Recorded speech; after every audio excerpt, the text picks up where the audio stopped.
What is going on, Scream Squad? It is me, your boy Scream Reactions, and I am back with another YouTube video, y'all. Today, we will be reacting to Encounter with a Creepy Woman by IMR Scary Tales. Make sure you like, subscribe, hit that bell to be notified. And if you haven't checked out my videos on my channel, make sure you guys go and do that now, y'all. Without further ado, let's hop straight into the video on Gang. When I first moved into my new house, I thought I had finally found peace. The neighborhood was quiet, the house was modest but comfortable, and everything felt normal. My next-door neighbors were an elderly couple, Mr. and Mrs. Turner.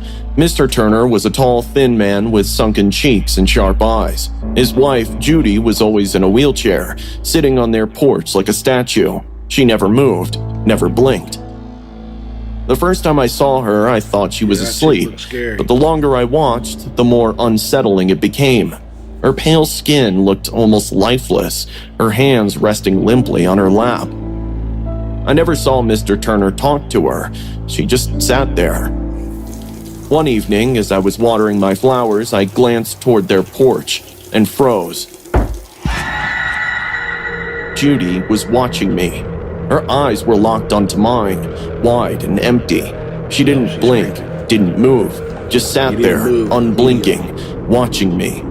A cold shiver crawled up my spine.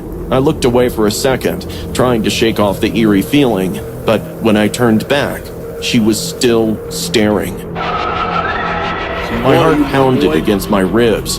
My breathing grew shallow. Something about her gaze sent an icy dread through my entire body. Then, a cold, bony hand clamped down on my shoulder. I gasped, spinning around so fast I nearly fell. "Didn't mean to startle you." It was Mr. Turner. His voice sounded rough, like gravel. I forced a nervous chuckle, trying to steady my breathing. It's fine." He followed my gaze toward his wife and let out a sigh. "Judy's been like that for 12 years now, paralyzed. She just sits there all day, staring at nothing." I swallowed hard. 12 years? He nodded, his face tired. "Doctors say there's nothing we can do, but she's harmless, just lost in her own world." I nodded, but the unease in my gut didn't go away. That night, as I lay in bed, I couldn't stop thinking about her. The way she sat so still, how her gaze never wavered. I told myself I was overreacting. Then, knock, knock, knock. I sat up, my heart leaping into my throat. The clock on my nightstand read 1:03 a.m. I held my breath, listening. Knock, knock, knock. My pulse pounded in my ears as I slipped out of bed and crept toward the window. I pushed the curtain aside and peered down at my front door, and my stomach dropped. Judy was standing there, not in her wheelchair, standing.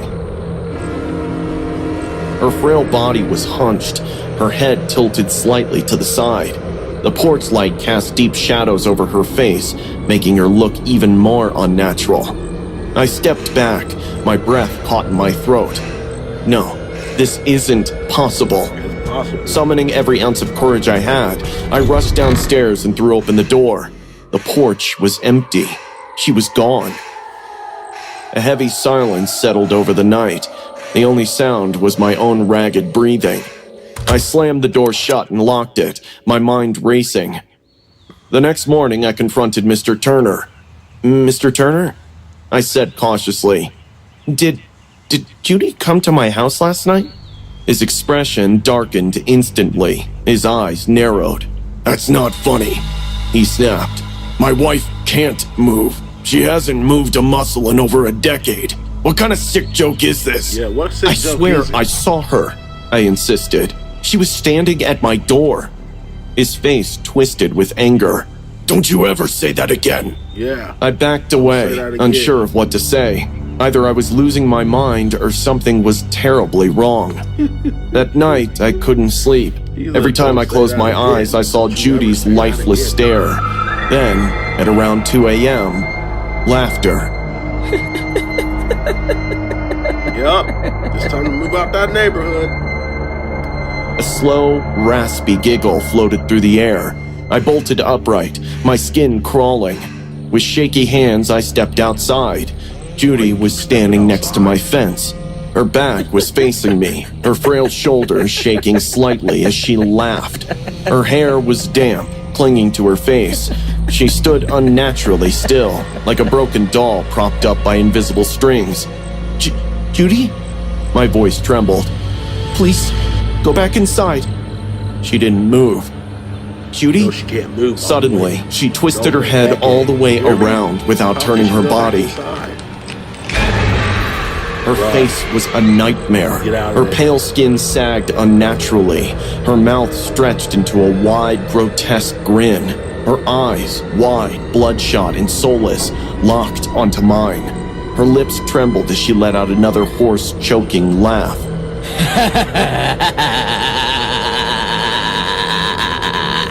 My stomach twisted in horror.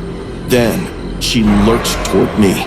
I stumbled backward, nearly tripping over myself as I sprinted to my house. I barely made it inside before slamming the door and locking it. I stood there, my chest rising and falling rapidly. Silence. I peeked through the peephole. She was gone, but I knew she wasn't really gone. I stayed up the rest of the night, every sound making my skin crawl. For the next few days, I avoided looking at the Turner's house, but I could feel her, watching. Then, one night, I woke to a different sound. Scraping. A slow, dragging sound, like something being pulled across concrete. I sat up, heart pounding. The noise was coming from outside. With my breath held, I crept to the window. Judy was standing in my yard. Her wheelchair sat a few feet behind her, tipped over on its side.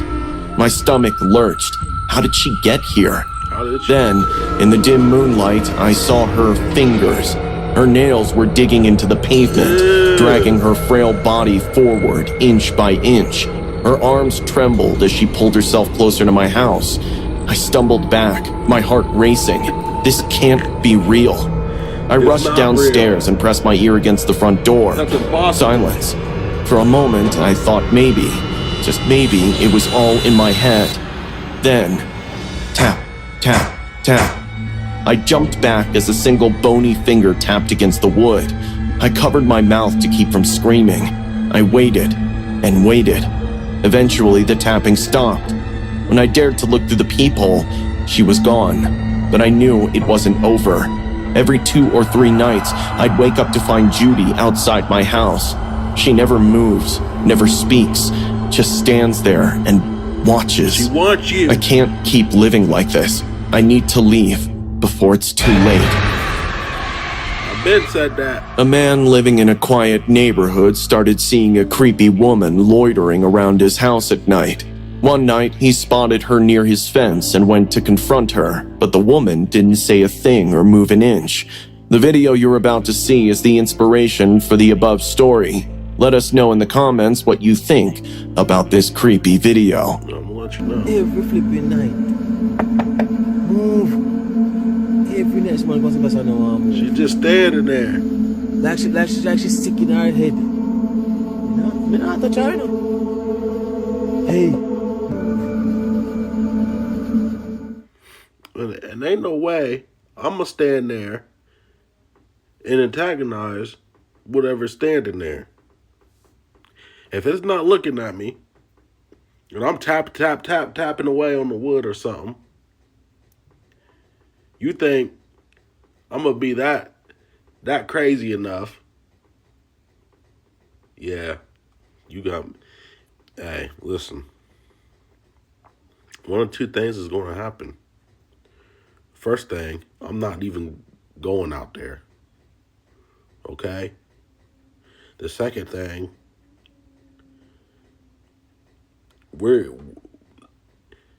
listen, there wouldn't be a second thing, okay? There's just only going to be one, and I'm not going around, okay? Especially not that time of night. I see you standing by my picket fence and everything, and you just standing there. you just gonna be standing there, okay? You just gonna be standing there, and there ain't gonna be no help, no sign of nothing, because I'm not going out, especially at no 3 o'clock, 1 o'clock, 2 o'clock in the morning, okay? I'm trying to get some sleep, close these eyes, so I can catch these Z's. You hear me?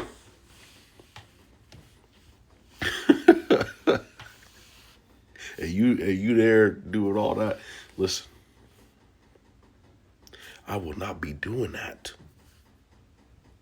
Make sure you guys like, subscribe, hit that bell to be notified. And I hope you guys have a blessed day, because you know your boy it will. Okay? You know your boy is already having a blessed day. Seeing you guys comment. Hey, y'all make me happy. Y'all make me laugh. Some of y'all be having me cracking up. And if you have any more recommendations y'all want me to react to, comment those down below, y'all. Okay? Comment those down. That being said, I'll catch y'all on the next video. I'm out, y'all. Peace.